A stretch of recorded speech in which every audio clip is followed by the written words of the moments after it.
Hey YouTube, Mark Gunnison here, and in this video I'm going to show a bicycle ride through downtown Portland. As we all know, Portland has been in the news recently, and I kind of wanted to just show exactly what it's like through downtown. And so this is going to be an uncut video of my bicycle commute through downtown Portland.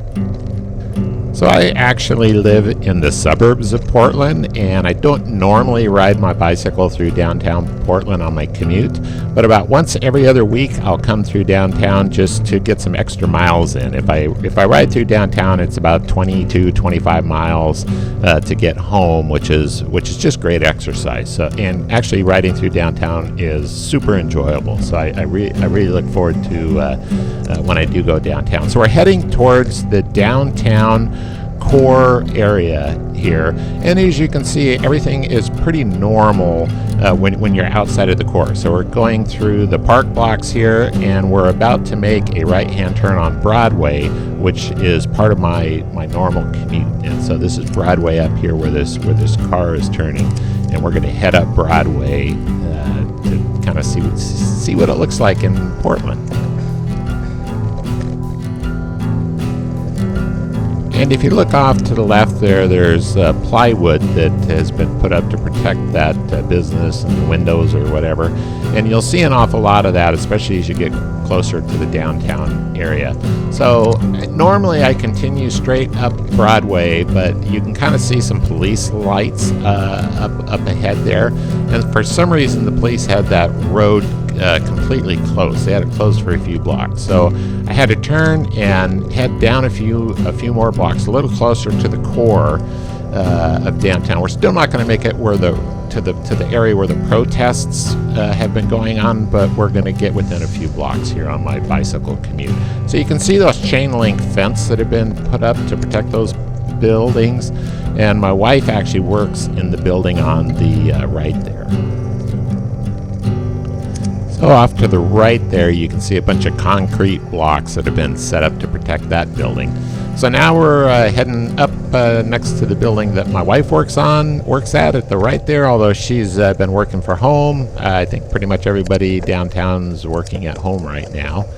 And as we stop at this intersection here, I'm going to time lapse it to speed it up so we don't have to sit here and watch it. But you can see there's just nobody downtown, which is so weird. So as I start to pedal here, a bus honks at me, and that's because I shouldn't be driving in the lane. I'm on a bus-only lane. So I decide to turn, jump up onto the sidewalk. You can actually get a ticket for riding on this sidewalk on a bicycle, but nobody's down here, so I just wasn't too worried about it.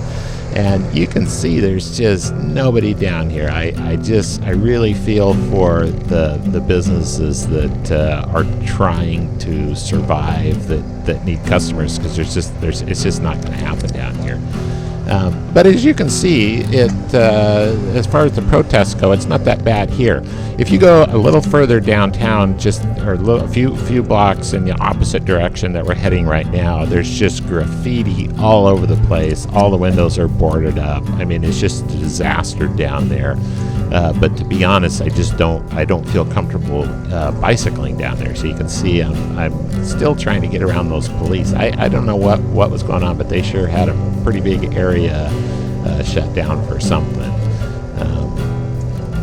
As we come to the intersection there, you can see there's another bicyclist. So I'm not the only one riding on the sidewalk. And Portland is actually a really great place to ride a bicycle. It's got to be one of the more bicycle-friendly cities in the U.S. It's one of the reasons that I enjoy riding through Portland on my commute. It's just very bicycle-friendly. The cars are friendly. The people are friendly. It's a great place to ride a bicycle. And you can probably tell I'm not really sure where I'm going, but I want to get to Broadway, which is the road that's just one road up here. And my office is in Beaverton, and there's a whole lot more activity in Beaverton. So there's no question that part of the reason that there's not very many people downtown is the whole protest issue.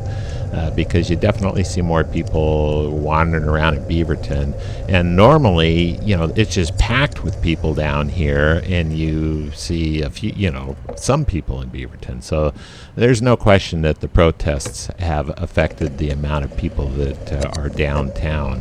So now we're getting up near Portland State University, which is a fun place to bicycle, and we're back on my normal bicycle path going home. And it is just so strange not to see a bunch of kids up here, and you can see there's just a whole bunch of open parking spots, and of course that is totally related to the whole COVID issue. But if you're watching the evening news, you may think that Portland is on fire and the whole city's covered with protests, and that's definitely not the case. The protests are limited to whatever area they're in, which seems to change a little bit night to night. But at the same time, businesses have just been devastated in Portland because people don't want to go downtown. I've had a number of friends telling me not to bicycle down here because they don't think it's safe.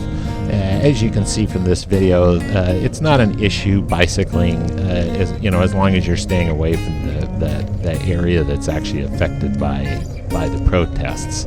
And so I feel very fine bicycling, on this part. But I definitely, as I mentioned earlier, do not want to bicycle down in the area where the protests are on, even though that the protests happen in the evening and not during the day, because you just never know, and I don't want to get caught up in something. So anyway, as you can see, Portland's a beautiful place.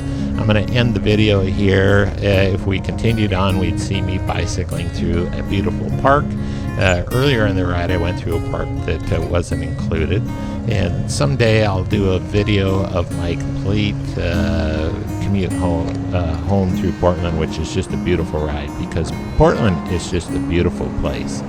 So as always, thanks for watching, and just keep in mind what you see on the news is probably a little different than the reality.